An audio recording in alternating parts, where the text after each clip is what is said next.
Hello, and welcome to the workshop, Late Effects and Quality of Life After CAR T-Cell Therapy. My name is Susan Stewart, and it's my pleasure to introduce today's speaker, Dr. Connor Johnson. Dr. Johnson is an assistant professor of medicine at Harvard Medical School and an attending oncologist at Massachusetts General Hospital. He specializes in cellular therapies such as CAR T-cell therapy and the treatment of patients with lymphoma. Dr. Johnson's research focuses on addressing the supportive care needs and mitigating the therapy toxicity of patients with lymphoma, those receiving cellular therapy, and lymphoma survivors. Please join me in welcoming Dr. Johnson. Thank you so much. I'm delighted to be here today, and I think this is such an important topic. I hope that today's discussion, both the presentation and our Q&A, is both informative and helpful for all of you. I'd like to move straight into a couple of our slides that summarizes the terrific introduction, and then right into our outline for today. So we're going to begin with an overview about CAR T-cells. I'm going to focus on the journey that patients experience during CAR T-cells, and then we're going to turn our attention to the psychosocial experience, the lived experience of patients and their caregivers and family members going through CAR T-cells, and then we'll spend a good amount of time focusing on the early recovery and long-term effects for those going through CAR T-cell therapy, as well as survivorship. So without further ado, let's dive in. CAR T-cell therapy stands for chimeric antigen receptor T-cell therapy, and as a treatment, this really is a specialized immunotherapy, meaning that as opposed to, say, chemotherapy, which is medications that essentially kill cells directly, we use this treatment as a way of taking the own body's immune system and treating cancer via that. And we've gone from no approved therapies in 2016 to 6 fully FDA-approved products in a very short time period. And those products, as of 2024, are approved to treat blood cancers, types of lymphomas, types of leukemias, and multiple myeloma.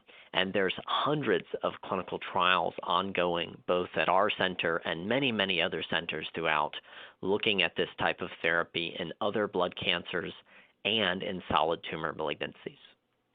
This is a little slide that summarizes really what a CAR T-cell is.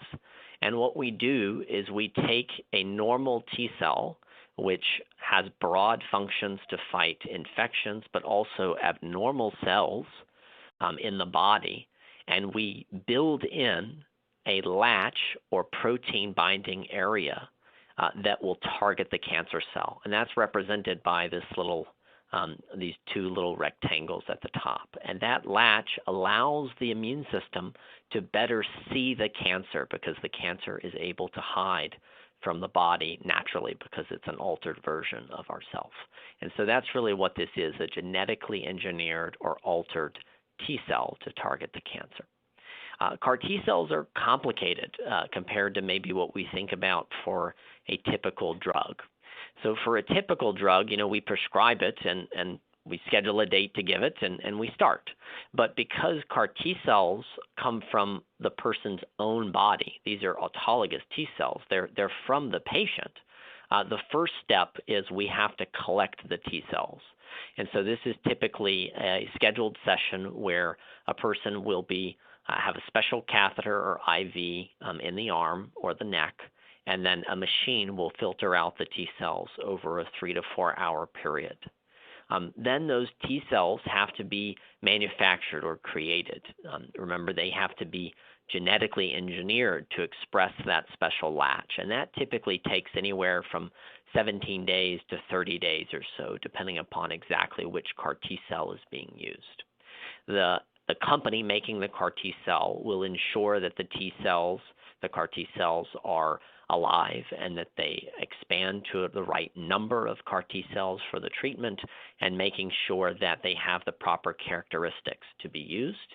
They're then sent back to the treating center. So, for example, if I'm treating a patient to Mass General, and then we will give a short course, usually 2 or 3 days of chemotherapy, to basically make space for these CAR T cells to grow. And then the CAR T cells are given as a single infusion, either inpatient or outpatient. And so these steps, are multifaceted and take time, which is a little bit different than prescribing, say, a pill or an infusion. A little bit of information about what cancers have approvals in 2024 for CAR T cells. As I mentioned, it's blood cancers right now, certain types of lymphomas, including aggressive or fast-growing lymphomas, where CAR T cells can be used after 1 or 2 other prior treatments. Also, some low-grade lymphomas, which are also called indolent lymphomas, such as follicular lymphoma, mantle cell lymphoma, and chronic lymphocytic leukemia, which is also considered a low-grade lymphoma or low-grade leukemia. In addition to these, there is a type of aggressive leukemia called ALL that CAR T cells are approved for, and multiple myeloma. And usually for these diseases, CAR T cells are approved after multiple lines of therapy. There's been some recent approval moving up CAR T cells in multiple myeloma in certain situations to as early as the second line. Now let's talk about the patient journey. I referenced some of this on the prior slide, but I think this is very, very important. Up at the top, the first step of CAR T cells, once the decision has been made to proceed, is to collect those T cells from the patient. And that's a procedure referred to as leukapheresis, which looks a lot like donating blood. Then, remember, it takes time to make the CAR T cells, and so sometimes we will give treatment referred to as bridging therapy, in other words, building a bridge to the CAR T cells, in order to control the cancer while we wait for the CAR T cells to be created and manufactured properly. When it comes time to give CAR T cells, we give 2 or 3 days of chemotherapy, as I mentioned, to lower the blood counts and allow the CAR T cells to grow properly. And then patients either receive the CAR T cells in the outpatient setting, meaning in clinic where you're seen frequently, or in the hospital. And when people are in the hospital, typically they're hospitalized for 7 to 14 days. We then monitor patients very carefully in the first month after CAR T cells, mostly for specific toxicities that we're going to talk more about on some subsequent slides. And then after 30 days, that's typically when we're assessing the response of the CAR T cells. And we continue to assess that over time, but that's typically the first time that we're looking at the response based on usually scans, although also blood work and physical exams. And in the long term, we keep out an eye for rare side effects that are long-term side effects of CAR T cells. Now let's talk about CAR T cell toxicities, which are, of course, very important for any treatment, but in particular CAR T cells. There are 3 specific short-term side effects of CAR T cells that are considered very, very important and also very specific to CAR T cells and other types of immune treatments. One of those is cytokine release syndrome, and cytokines are chemicals of inflammation that develop as the immune system is trying to treat the cancer. And when these immune cells release chemicals of inflammation called cytokines, a syndrome can develop called CRS, which stands for cytokine release syndrome, that really feels a lot like a case of the flu or COVID-19 or some very inflammatory infectious illness.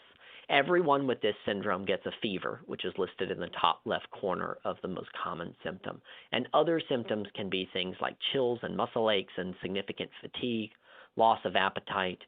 It can, in more serious cases, lead to lowering of oxygen and blood pressure. And very rarely people need to go to the intensive care unit, although that is uncommon. In the vast majority of cases, this is highly treatable and fully reversible with time. Another very important side effect of CAR T cells is so-called neurologic or brain toxicity. And this is also thought to be a fully reversible side effect in almost all cases. We don't understand it as well as the cytokine release syndrome, but it tends to be symptoms affecting speech and language most commonly. People can have some effects in terms of what they remember, their writing.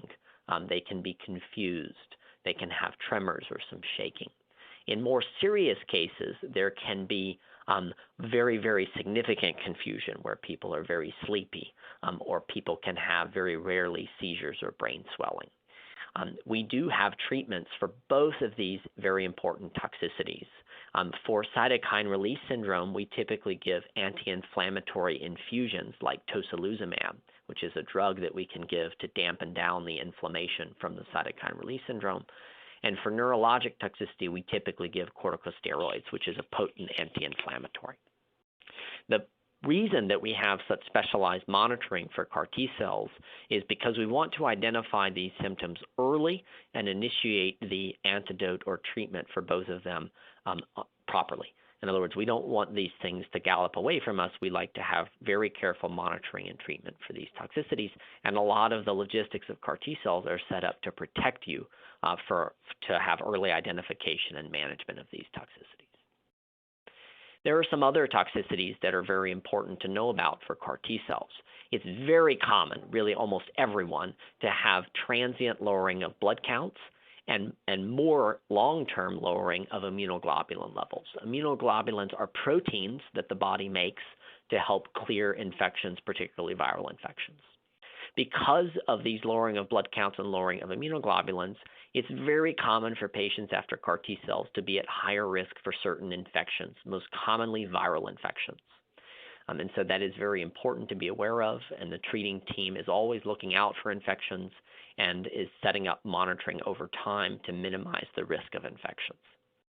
Typically, people will receive vaccines, and some people may need infusions of something called immunoglobulins, or IVIG. There are also some very rare CAR T cell side effects that I'd like you to be aware of. One of them is what's called immune effector cell-associated hemophagocytic syndrome. Now, that's a mouthful, but that is abbreviated IEC-HS. And what this is really, it's a very specific high degree of inflammation that occurs after the cytokine release syndrome. We'll talk a little more about it. It's really quite rare, but I do want you to be aware that it can occur in rare cases. There are reports of second cancers after all treatments, really, in terms of chemotherapy and CAR T cells. And so we can see some cancers occur after CAR T cells, so that's quite uncommon, and we'll detail that a little bit more on a subsequent slide. And then I also want to talk about an emerging side effect that's uncommon, but is a movement or neurologic disorder separate from the neurologic toxicity that can occur in rare cases. So let's talk about these rare side effects each a little more specifically. So the IEC-HS mentioned is a specific inflammation syndrome. It typically occurs after the cytokine release syndrome has finished. We don't fully understand it because it's so rare, but it's thought that a specific immune cell called a macrophage becomes very, very overstimulated by the CAR T cells. And typically the main thing we see in this syndrome are abnormal lab tests. We see that it's what's called coagulation, or the ability of the blood to clot properly, can be abnormal. People typically have very low blood counts for a longer period, and a lot of inflammation, either inflammation in the liver or inflammation as measured by a lab test called ferritin. What we understand is that the people that tend to be at risk for this are those with a large amount of cancer going into the CAR T cell infusion.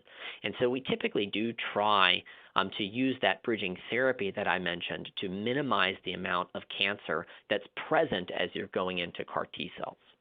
We also understand that certain CAR T cells can have a higher risk of this. CAR T cells that generate a lot of inflammation quickly can have a higher risk than certain other CAR T cells.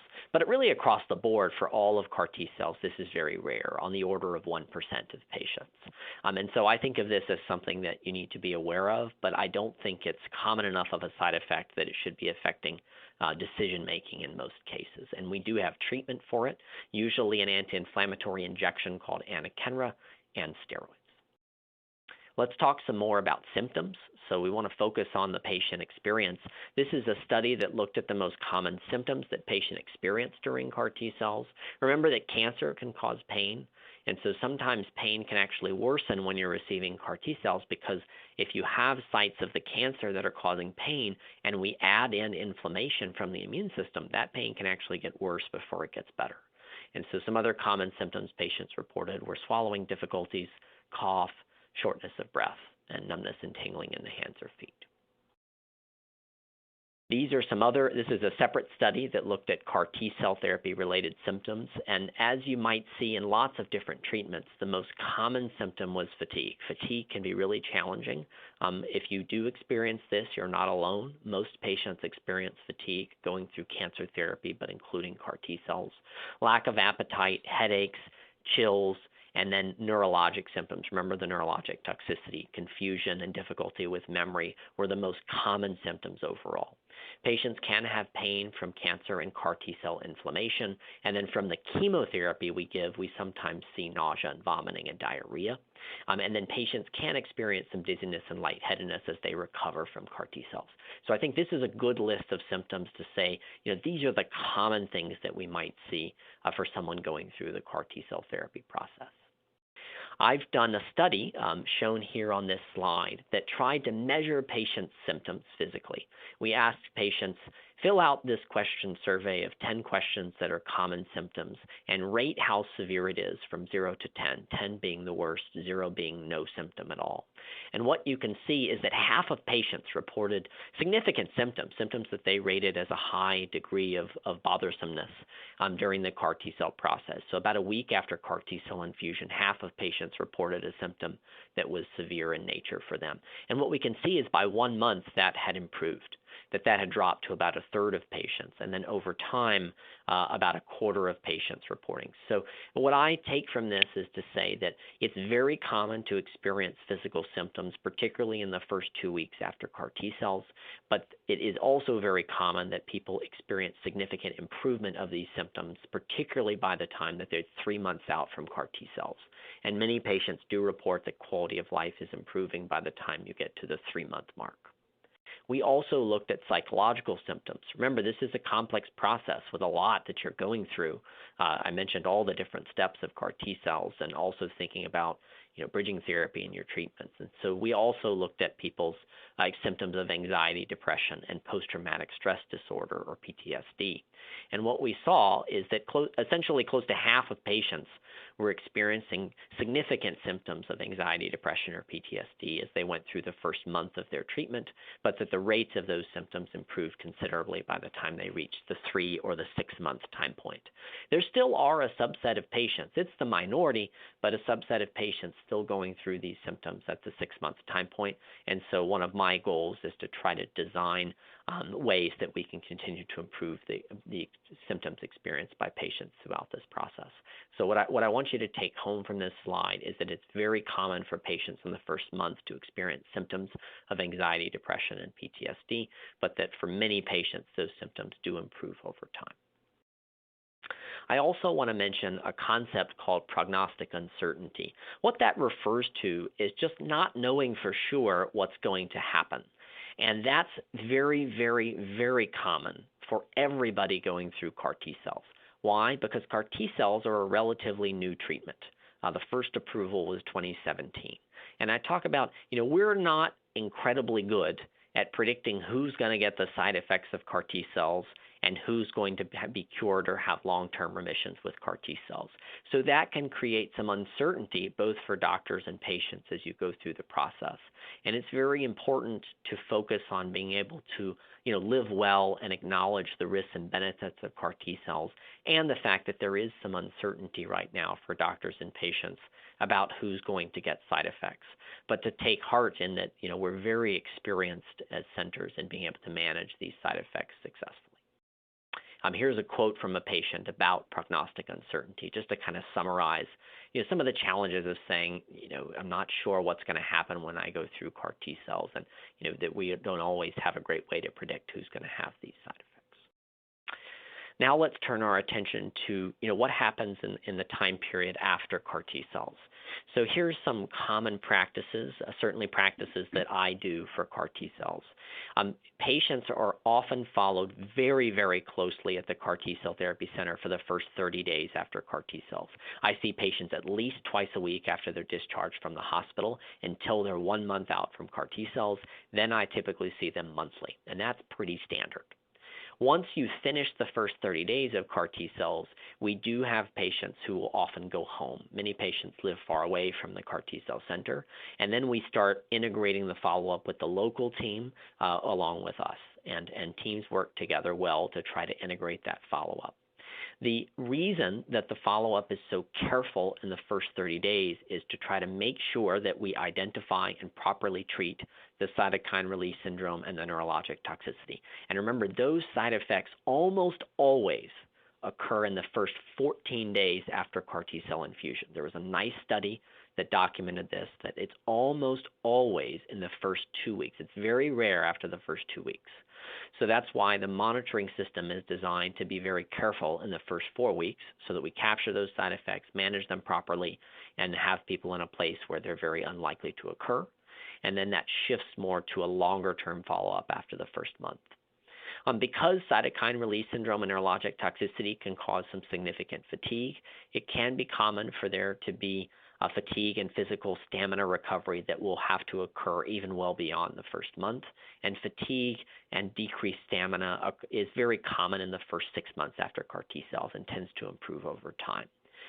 I would say the most important long-term risk after CAR T cells by far is risk of infections, especially viral infections.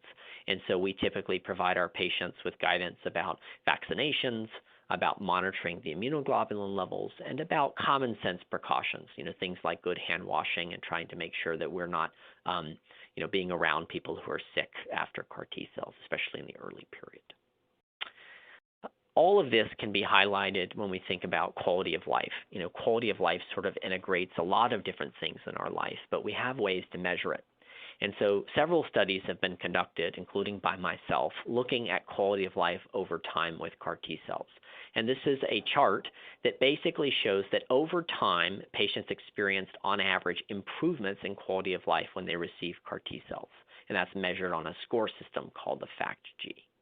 On average, we saw that quality of life declined in the first week after CAR T cells. Why? Because that's when usually people are experiencing symptoms like cytokine release syndrome, chemotherapy side effects like fatigue and nausea, and potentially neurologic toxicity. Most of these side effects have resolved by the 1 month time period. And so on average, people had similar quality of life to their baseline at the 1 month period. And by the 3 and 6 month time period, most patients were experiencing improvements in their quality of life. And when we compared quality of life in the 3 to 6 month time period, it was similar to the U.S. population average, which I find reassuring. And we didn't find any factors that were associated with a poor trajectory. In other words, there wasn't anything that could predict that you were going to not have a good trajectory and quality of life. This is not the only study that's looked at quality of life. This is a study looking at a CAR T cell called Lysocell for patients with lymphoma.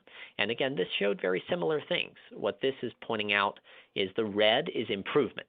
So focusing on the red.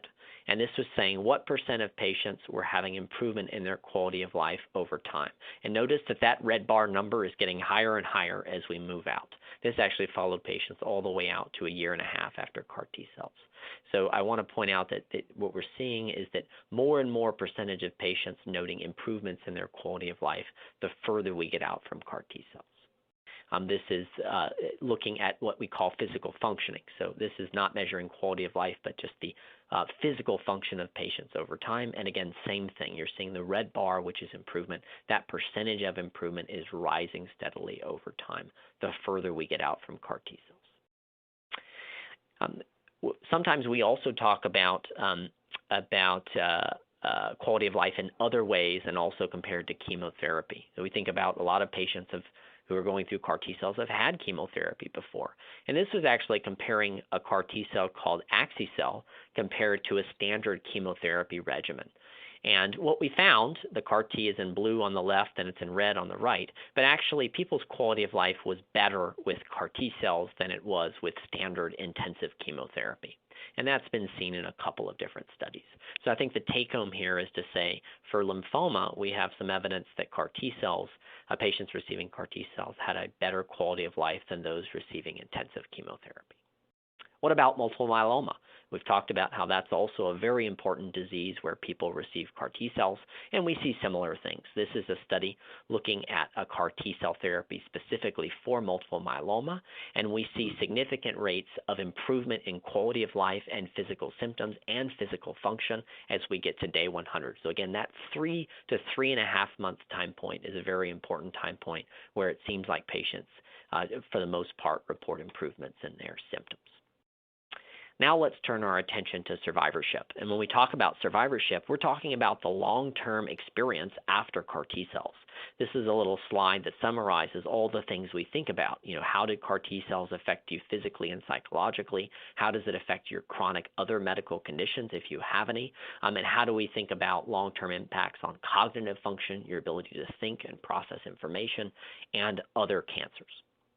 This is a slide that summarizes some of the common things patients are thinking about and dealing with and when those occur relative to the CAR T cell infusion. So if CAR T cell infusion is all the way on the left, in the first 3 months after CAR T cells, that's where we're predominantly thinking about low blood counts and risk of infection.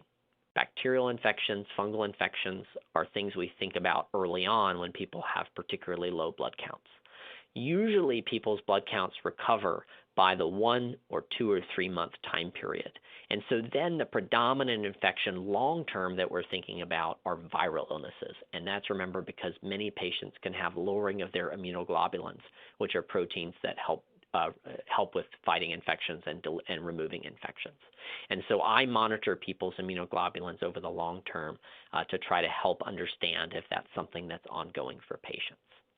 There are very rare late neurologic events that we're going to talk about on the subsequent slide, and so that's something that we continue to monitor for even after the first month and beyond. And second cancers are very rare, but that's something we're always monitoring for even for years after CAR T cells. I did want to mention leukemia. We've talked about that as another type of cancer where we do use CAR T cells. And here's a study that looked at quality of life improvement after receiving CAR T cells.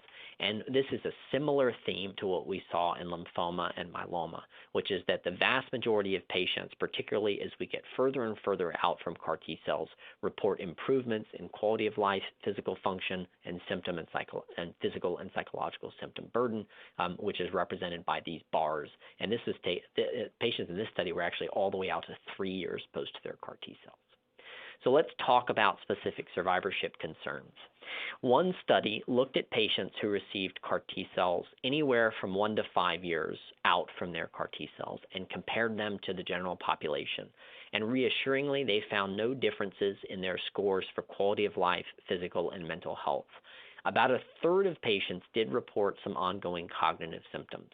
However, remember that many patients can report some brain fog from chemotherapy, and almost all of these patients had had multiple lines of chemotherapy. I conducted a study looking at people's neurologic function after CAR T cells, and this is a relatively small number of patients. However, we compared their neurologic function before CAR T cells and 6 months after CAR T cells. And we actually found no difference in their scores, either on self-reported cognition or on a performance, where we actually had them do games that are testing their neurologic function compared to before and 6 months after. The people that tended to have worsening in their neurologic function were predominantly the people who did not respond to the CAR T cells, meaning they were getting other treatments for their cancer as well. And we do know that accumulating multiple treatments for cancer can be associated with risk of having impairment in our ability to process information. I've referenced this a couple of times during the talk, but there is some emerging evidence about very rare movement and other neurologic symptoms. The specific name of these is called Movement and Neurocognitive Treatment Emergent Adverse Events, or MNTs. And what these are neurologic side effects that are not the neurotoxicity. They're things that come later. They have the typical 2 syndromes that people have noticed are sometimes some paralysis or inability of function of specific nerves in the face. so something like a facial nerve palsy, meaning that the nerve that moves some of the muscle in the face may not function as well. And some people have had a syndrome that looks similar to Parkinson's disease, which are some troubles with movement and memory and tremors. Most of the patients with these symptoms have had CAR T cells targeting BCMA, which is what's used in multiple myeloma, and the most reports have been with cilta-cel, a specific CAR T cell for multiple myeloma. There are very, very, very rare reports for lymphoma and leukemia-directed CAR T cells, although at our center we have not seen any cases in patients receiving CAR T cells for lymphoma or leukemia. We're still learning about this side effect because it's very rare. It tends to occur later. So again, not in the first 30 days, but usually weeks after an infusion. And there's been an understanding that the people who seem to be at risk for this are those who go into the CAR T cells with a very high amount of cancer, and those who experienced high grades of toxicity with the cytokine release syndrome and neurologic toxicity. And as you might imagine, people that still have lots of CAR T cells in their body even many months later. One study saw that this was about 5% of patients who had received cilta-cel. But again, we're still developing our ability both to treat it. Treatments have usually used steroids and a drug called cyclophosphamide, which can lower the number of CAR T cells. And the recommendation is that if we do a good job in bridging therapy, in other words, if we keep the amount of the cancer at a lower level going into the CAR T cells, that should reduce the risk of these toxicities. And I think we'll continue to get better at preventing this side effect now that we're learning more and more about it. I also mentioned the importance of second cancers. Second cancers are very rare. In one study, they occurred in 3% of cases after CAR T cells. And remember, second cancers can occur from chemotherapy, and everybody who's had CAR T cells received some form of prior therapy. The most common cancer that people can have is something called myelodysplastic syndrome, which is a pre-leukemia that can be a sequela of getting chemotherapy. There are just a handful of cases of T-cell lymphomas from CAR T cells. I would say, and the best our understanding is that there's about a handful of 5 to 10 of these cases out of over 30,000 CAR T cells.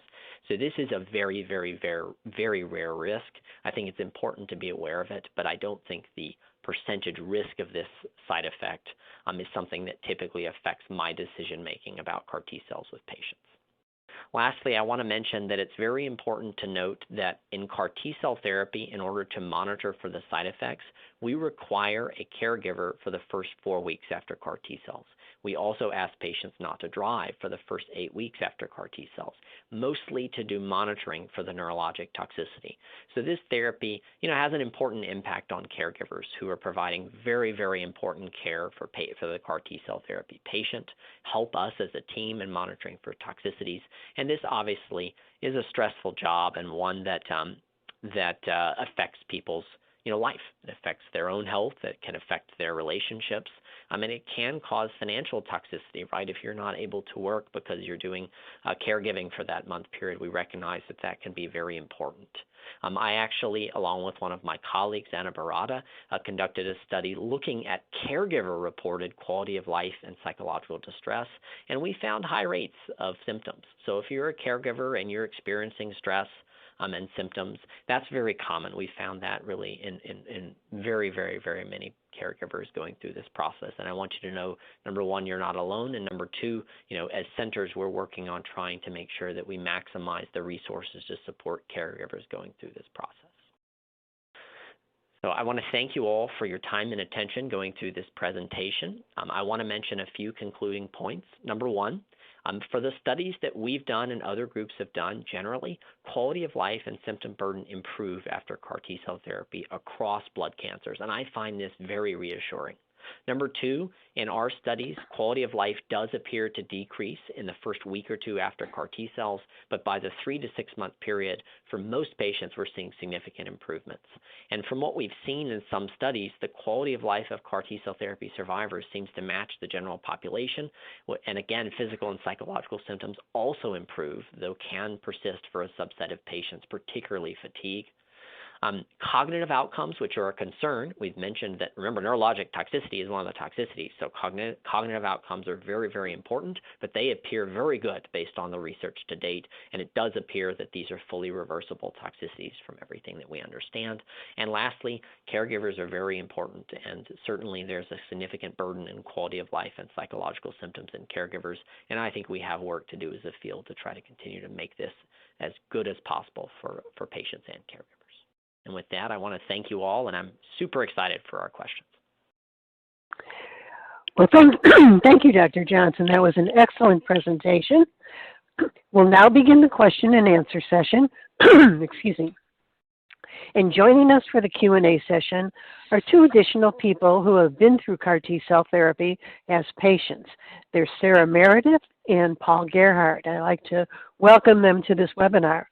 Sarah officially retired in February 2022 after 34 years as professor of music and women and gender studies at the University of Wisconsin-Green Bay.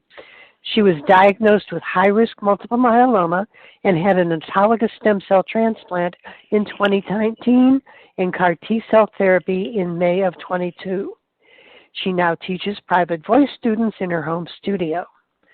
Paul Gerhardt has a master's degree in computer science from Cornell University, and he spent his entire career working at Bell Labs, leading software development organizations for cellular communications. Paul underwent CAR T-cell therapy in May of 2021 after he was diagnosed with follicular lymphoma. He's now active with summer and winter sports, particularly skiing and tennis, and volunteers to provide support to others through BMT Infinite's Caring Connection program. They both volunteered to answer your questions, so if you have questions for them or for Dr. Connor, please type them into the chat box on your left, and we'll get to them as soon as possible. So let's start with, so many questions have come in. We'll start with one for both Sarah and Paul. This person wants to know how long it took before you were able to go back to work after CAR T, if in fact you actually did. This is Sarah speaking. Oh, sorry. Go ahead, Sarah. I was diagnosed with myeloma, multiple myeloma. I have high-risk multiple myeloma, and I retired in February 22. In October of 22, I had the CAR T cell procedure. And it worked out well. I did not go back to work, but I am teaching privately at home now, so I'm living the retired life. Go ahead, how about you, Paul? I was retired before I had CAR T, but my experience was consistent with Dr. Johnson's presentation. I would say if I had been working, it would have been at least 3 months before I would have even considered going back to work on a sort of part-time basis, and maybe 6 months where I would have felt normal enough to work full-time. All right, good to know. Dr. Johnson, this person is interested in knowing whether it's better for a patient to stay in the hospital during CAR T, or is it better to go home and have CAR T outpatient? Yeah, it's a great question. So far, from what we've seen for outpatient CAR T-cell therapy, is the outcomes are the same. So they both seem equally good. We don't necessarily have a criteria for who should do which one, so it's really up to the patient and their doctor. I would trust the CAR T-cell therapy team. In other words, if they recommend inpatient, I would do inpatient. If they recommend outpatient, then all the data so far suggests that's very safe. All right, Dr. Johnson, another question from a gentleman wants to know, once the CAR T cells start attacking the cancer, what happens to the byproduct or the waste of the cancer? That's a great question as well. So the cancer is basically digested by the immune system, and so those are T cells and macrophages, and so it's broken down into its component parts, and then those are eradicated through basically you pee and you defecate, and that removes component parts, and then some of it is broken down completely. All right, Paul, this individual wants to know whether there were any resources that either the CAR-T staff gave to you or that you found on your own regarding information about CAR-T and financial issues that were particularly helpful to you when you were going through CAR-T. I would say BMT InfoNet was actually very helpful to me and comforting to me, because a lot of the information that I read was consistent with my experience and helped me feel like, okay, I'm having some problems here and there, but these are common problems and the doctors know how to treat them. So certainly this website has been wonderful for me, and of course just my care team in general was always there and always helpful when I had questions. Sarah, do you have any other thoughts? I just wanted to add that the BMT InfoNet connected me to a woman by phone as I was in the hospital before my procedure, who also had successfully come through the CAR-T. And she was in her 80s. She was very positive, and she was doing great. It was a very positive activity for me. So I thank BMT InfoNet for that. Great. I'm glad that worked out well for you. Dr. Johnson, someone wants to know whether CAR-T brain is different from chemo brain. It is. In other words, chemo brain is very, very common, and people generally report sort of a fogginess related to that. CAR T-cell therapy neurotoxicity is a very different impact on people's thinking. There's a very, very potent language and writing predilection. So it's very common for people specifically to have trouble with certain words, or to have trouble with their writing, have trouble with recognition of things. And so it's a very specialized type of neurologic side effect. The good news is that from everything we understand, this is highly treatable and reversible in almost all cases without sort of long-term sequelae.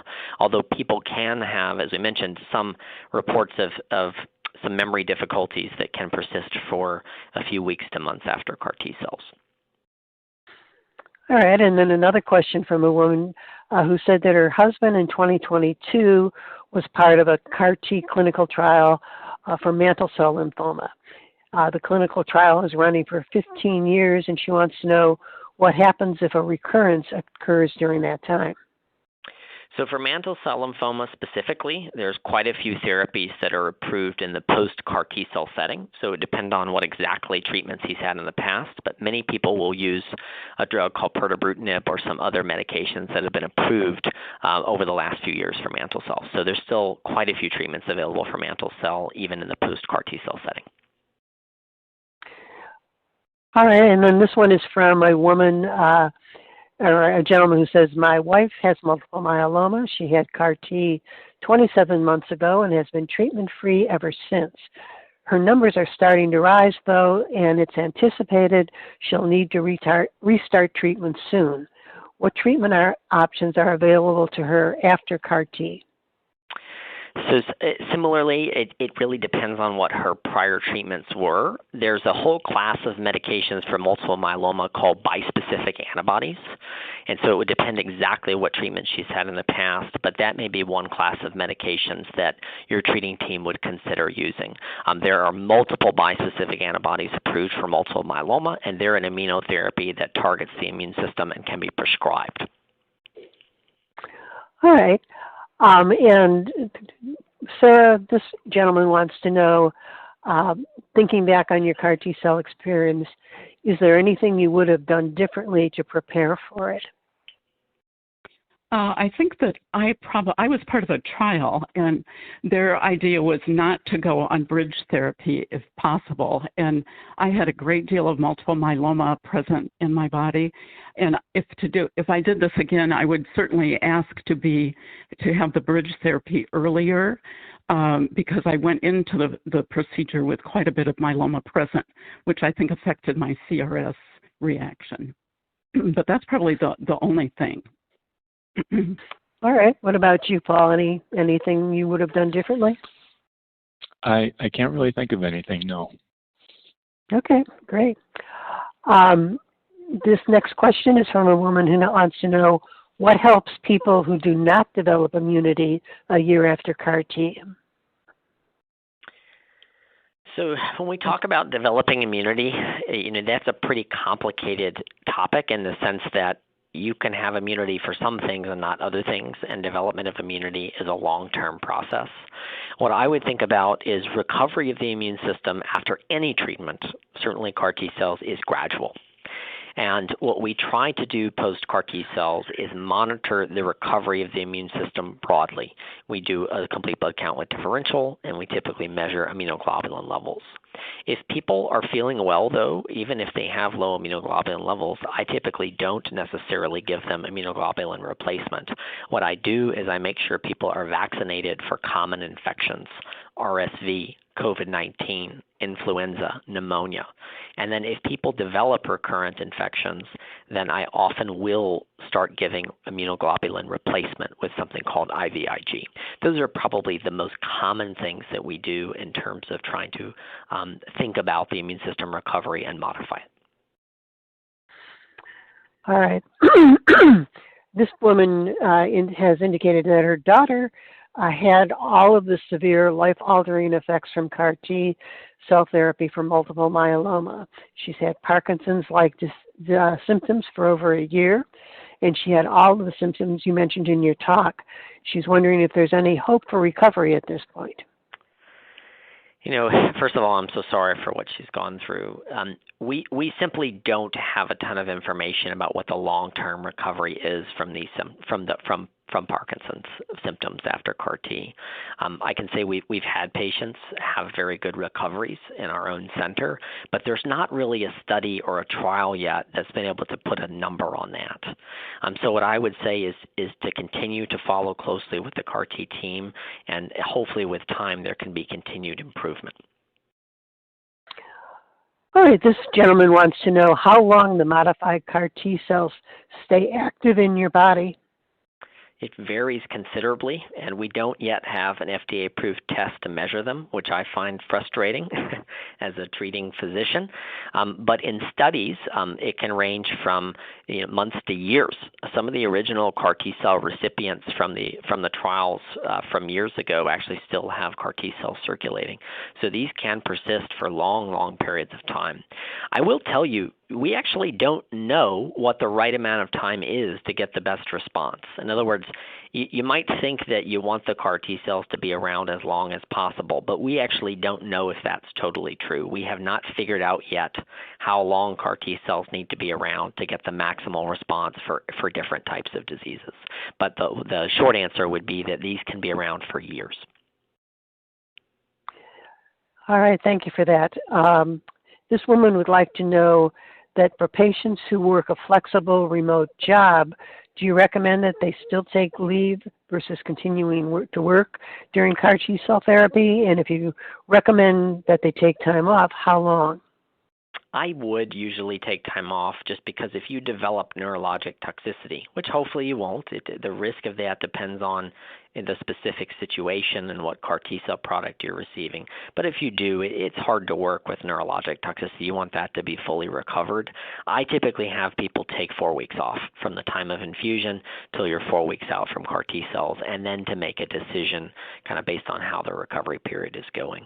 Remember, most of these side effects are in the first 2 weeks. It's uncommon for these side effects to recur or occur after 2 weeks have gone by, so you do tend to get a good sense of where things are going as you approach that 1 month time period. But I think for most people, taking that month off is advisable. All right, several people have asked variations of this question. How long does CAR T cell therapy control multiple myeloma? Some patients remain in remission for several years after receiving their CAR T-cell infusion. It does differ in terms of the average length of remission based on which CAR T-cell therapy has been received. The 2 CAR T-cells that are approved have not been compared head-to-head, cilta-cel and ide-cel, in a randomized controlled trial. In general, in the trial, the average length of remission was longer with cilta-cel, but again, those are not compared head-to-head. And on top of that, we've got lots of multiple myeloma clinical trials that are coming around in terms of CAR T-cells, and so we'll see what the length of remission is for those CAR T-cell products as well. All right, this one's for Sarah. You've had both an autologous stem cell transplant as well as CAR T cell therapy. How would you compare the experience with both of them? Was one harder than the other? Were they similar? Mm-hmm.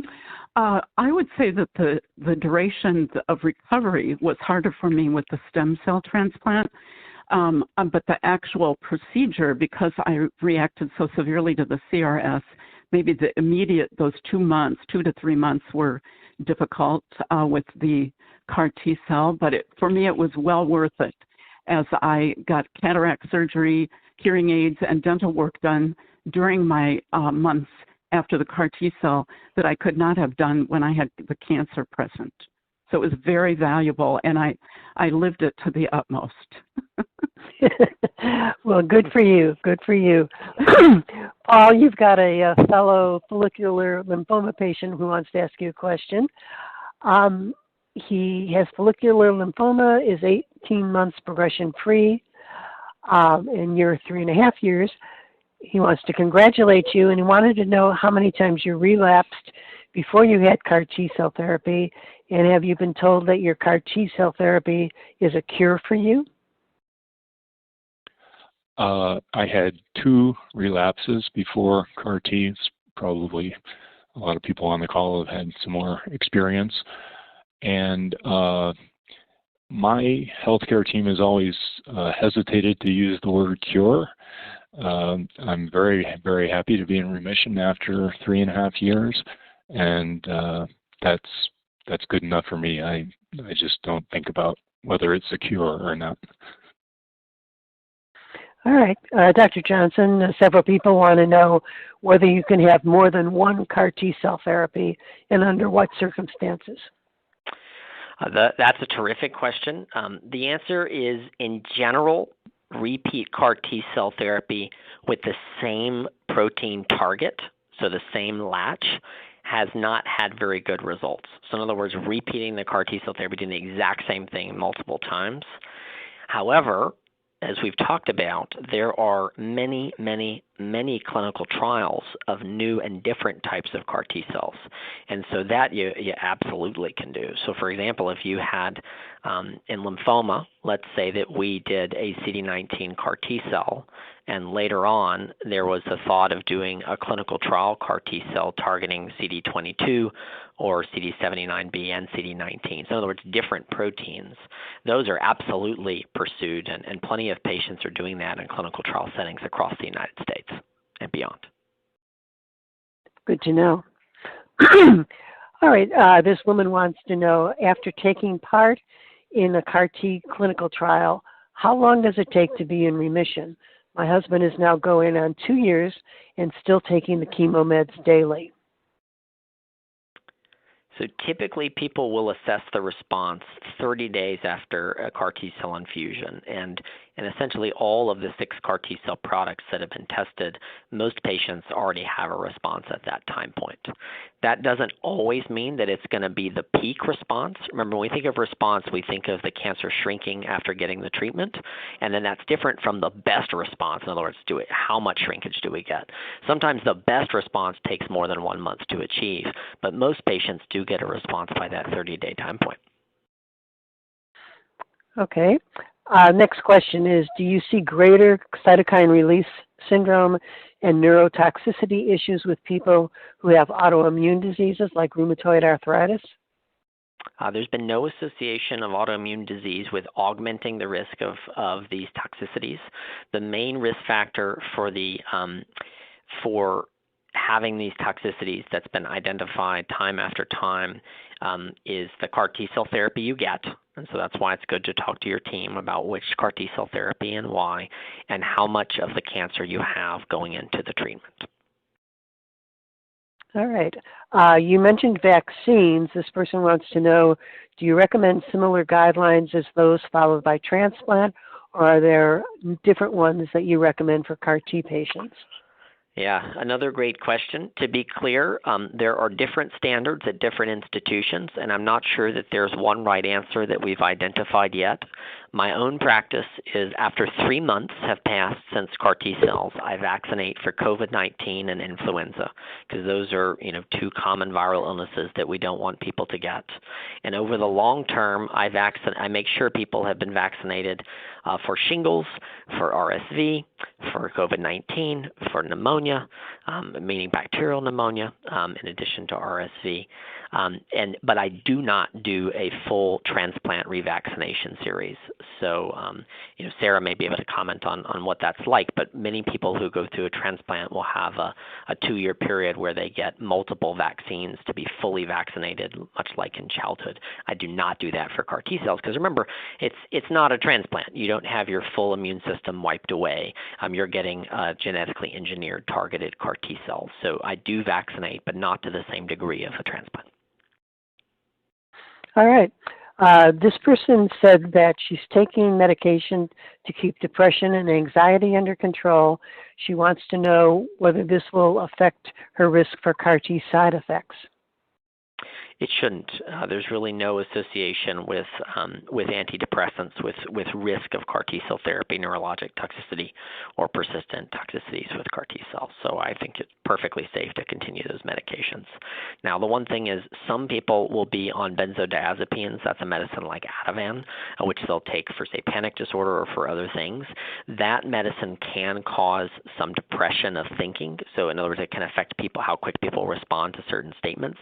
So those medicines, benzodiazepines, may be held during the course of the CAR T cell therapy hospitalization, just so that they're able to most effectively recognize neurologic toxicity. Okay. The next person wants to know if there are any bone problems after CAR T. That's another great question. When we talk about bone problems, usually we're saying, are there issues with bone density after CAR T cell therapy? CAR T cell therapy specifically should not, to our knowledge, should not have a major impact on bone density. But if you're on a protracted course of steroids to manage the side effects, that could affect bone density. Most of the time with these toxicities, we don't need to use lengthy courses of steroids. But if you did need a longer course of steroids, I would think about bone health and make sure that that's being monitored properly. Patients with multiple myeloma commonly have impact on bone health just from the myeloma, and so their doctors, are always monitoring bone health and making sure that that's being properly managed. All right, this person wants to know what percentage of patients do not achieve remission after CAR T cell therapy for multiple myeloma. So that does depend a little bit on the product in terms of which CAR T cell therapy that you're receiving. Some of the CAR T cell therapies have remission rates that are around 90% with CAR T cells. So that means that the vast majority of patients do achieve a remission with treatment. All right, next question is, can I start CAR T cell therapy before I come out of remission?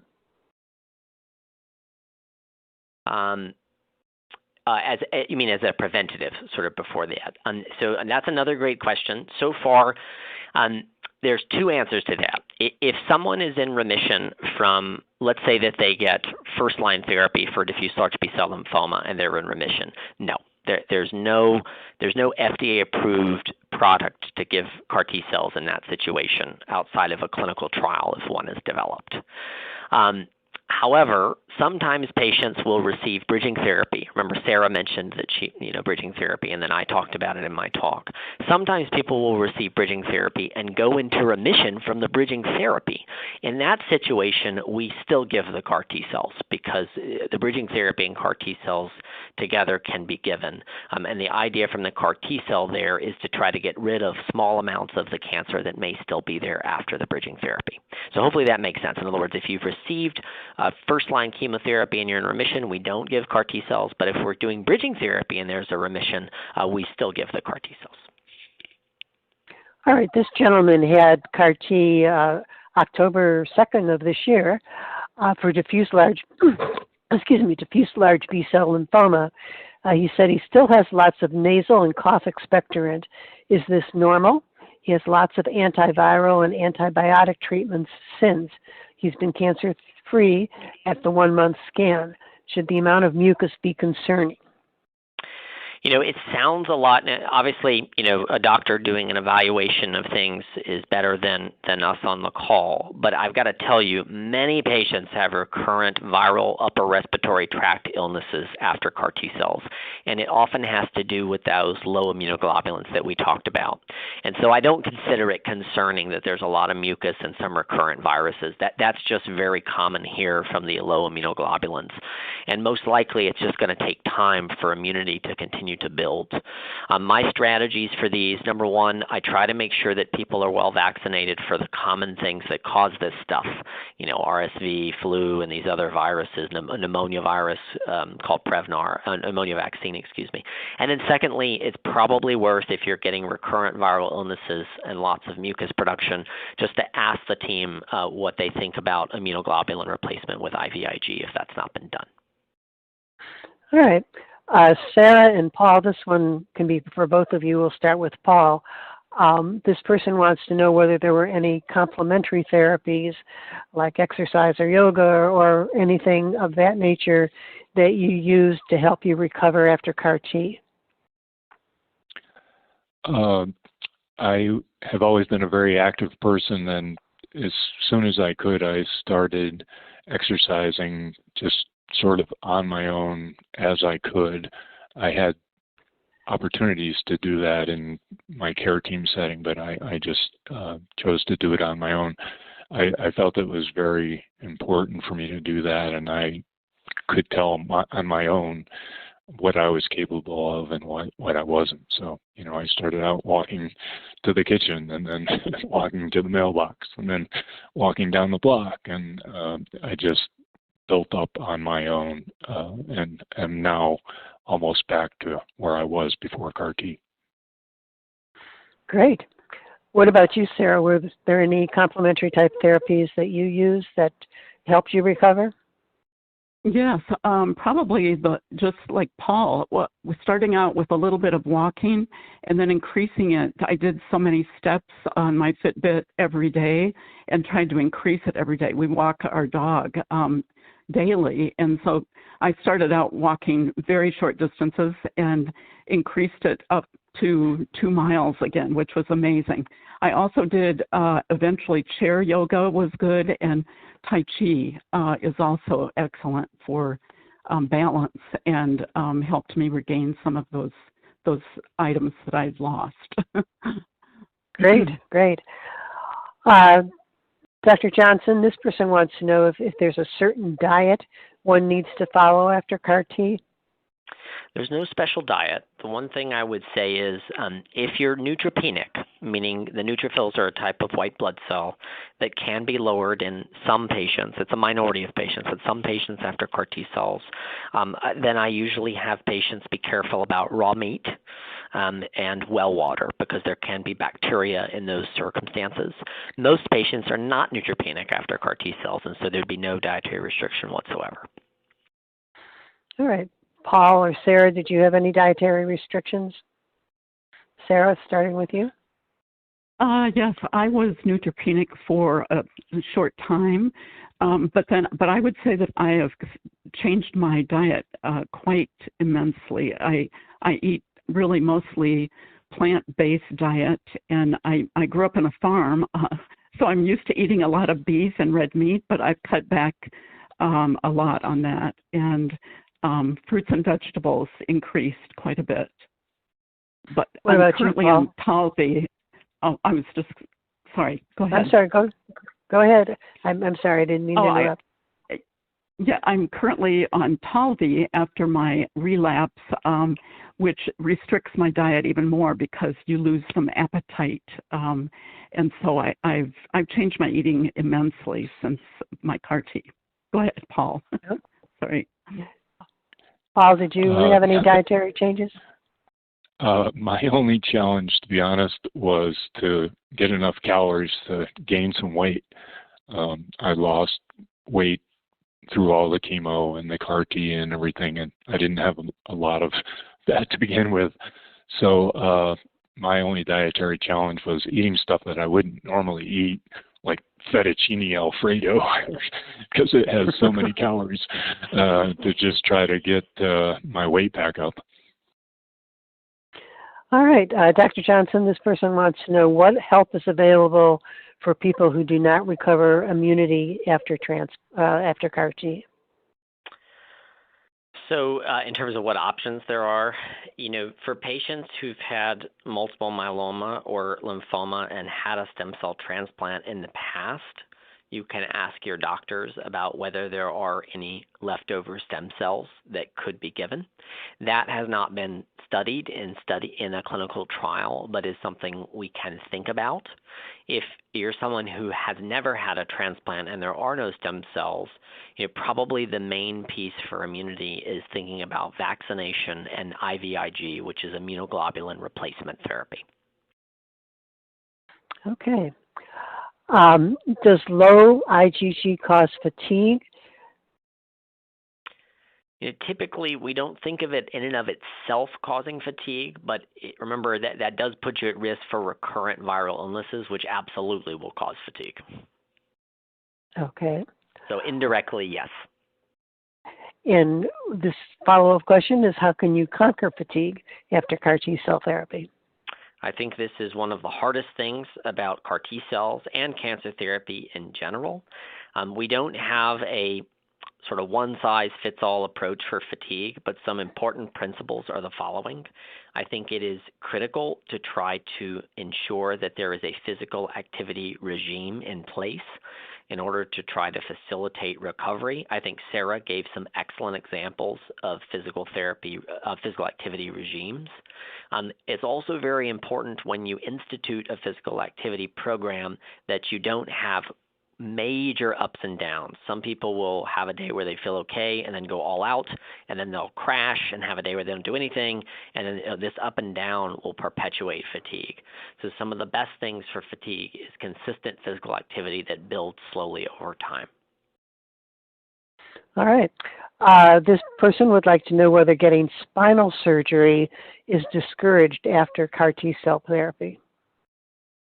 There's no specific contraindication or problem with getting spinal surgery after CAR T-cell therapy unless there's persistent low blood counts. So remember, for any surgery, a platelet count, which is platelets are cells that protect you from bleeding, platelet recovery and good platelet counts are very important for ensuring safety of a surgical procedure. So that's probably the primary thing that we want to make sure has recovered. And then secondly, we mentioned neutrophils. Neutrophils are a type of white blood cell that protect against bacterial infections, and we'd love to have recovery of those cells before going through a procedure. So remember, neutrophils to protect infection, platelets to protect from bleeding. But once those recovery things happen, there's really no contraindication to a surgical procedure after CAR T cells. Okay. We've got several questions from people wondering if Paul and Sarah had any unexpected complications after CAR T. And Paul, I believe you told me that you had some skin cancer. You want to talk about that? I did. I had many of the things that Dr. Johnson listed as most common, but the one that maybe is a little less common, I guess, is I had multiple skin cancer experiences. I never had it before CAR T, so I don't know if it's a cause and effect thing or not, but after I had CAR T, and every time I went to the skin care doctor, it was more cancer, more Mohs surgery, multiple times. And just 6 months ago, after 3 years of that, I went to the skin cancer doctor and had a clean bill of health with no additional cancer. Yay! So, yay. Excellent. What about you, Sarah? Were there any unexpected side effects after your CAR T? Not really. I mean, I experienced mostly what I expected, and I had one bout with RSV, which was rigorous, but I recovered. And I would say that in general, I had everything so planned out what I was going to do after I was chemo-free and cancer-free that it was a joy to be in that condition. So I had plenty to do, but I really didn't have any setbacks, I would say. Well, good. Dr. Johnson, this person wants to know why CAR T isn't used more widely in patients with leukemia like AML. So for AML, which is acute myeloid leukemia, there has not been a clinical trial to get a CAR T-cell therapy approved. Those are ongoing. Doctors and researchers are trying to identify a CAR T-cell therapy strategy that is effective in AML. It's been a little bit harder developing CAR T-cells in AML because the cancer cell is what's called a myeloid cell, and these cells are absolutely integral to protecting from all kinds of infections. So sometimes it can be trickier developing a CAR T-cell treatment in that scenario. But hopefully, there are many clinical trials ongoing, and hopefully eventually we'll develop a CAR T-cell that targets AML. All right, Dr. Johnson and Sarah, this one is probably for you from different perspectives. This person wants to know, how did having high-risk lymphoma affect treatment? Dr. Johnson, why don't we start with you? Is the treatment different, more successful if you have high-risk myeloma as opposed to less high risk? You know, high-risk myeloma, I would say typically high-risk myeloma may have a higher tumor burden. And so, you know, we certainly think about the amount of tumor being an important component for the risk of toxicities and response to therapies. So that's probably the number one thing that we think about. Remember, I'm not a myeloma specialist per se. I'm a lymphoma specialist, though I do give myeloma CAR T-cell therapy. And so, you know, I would think about high-risk myeloma as always being something that we're more worried may not have as good of a response, predominantly because of how much disease there could be. Sarah, did you have anything you wanted to add to that? Well, I would just say that probably why I have just had an 18-month period of being chemo-free and cancer-free, that I think that the high risk must have something to do with that. But I would certainly do it again. If I had a chance to have the CAR T, I would do it again.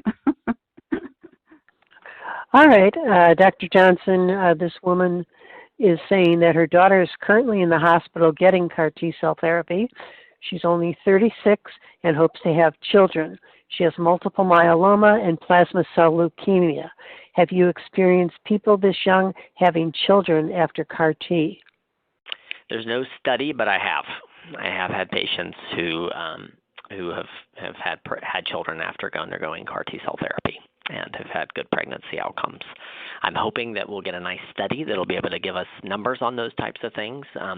This is a relatively new treatment, CAR T, and so we just haven't probably had enough time to have a good study on fertility post-CAR T cells, but anecdotally I have had patients have healthy pregnancies afterwards.